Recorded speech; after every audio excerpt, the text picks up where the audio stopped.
Okay, so my earliest and first article that I ever wrote was an article about girls' games in the South Bronx. I'm originally from the South Bronx, and I'm also someone who grew up dancing. I've loved dancing for a very long time.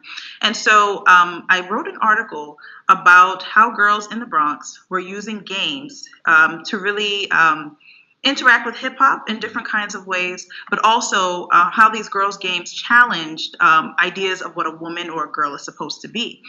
Because we use these games in order to battle other girls. You had to freestyle while you were making music with your body. And so we would go from block to block battling other girls with these games. And they were really a part of this larger oral culture and embodied culture that was emerging around hip hop. And so my article is about how these games influence hip hop and how hip hop influenced these games, actually.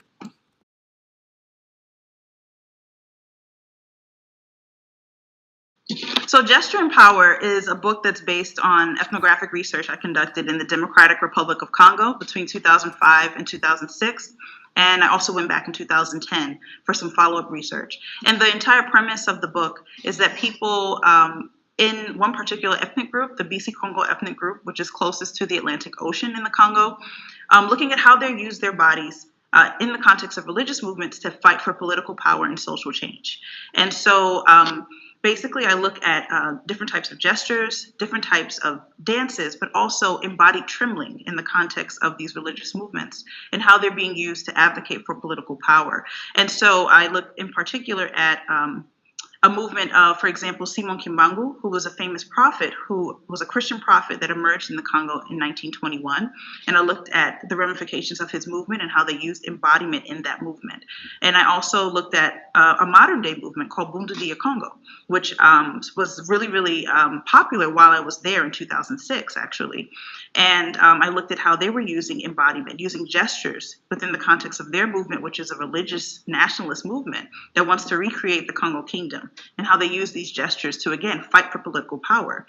The leader of their movement is in their equivalent of the Congress in the Congo right now. So they were able to turn this religious movement into political power very, very explicitly. Yeah.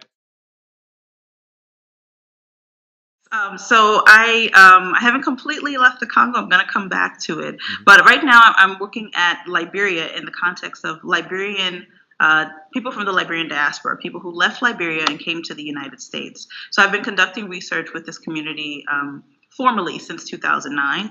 And basically, I look at how embodiment is, again, a part of how people are trying to make a sense of their place in the world and shape the world around them.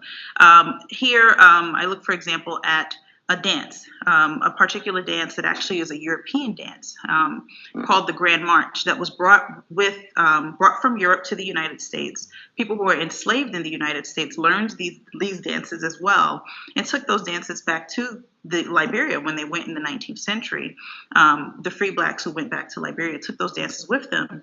And then when the Liberian Civil War happened between 1989 and 2003, they brought people who left Liberia as refugees and also to just escape the war, came to the U.S. and brought that dance with them, and it was redefined in another way. So in all these different spaces, it took on new meanings in terms of social importance, social status, and class, and was redefined in different ways in terms of how it linked to Liberian national identity.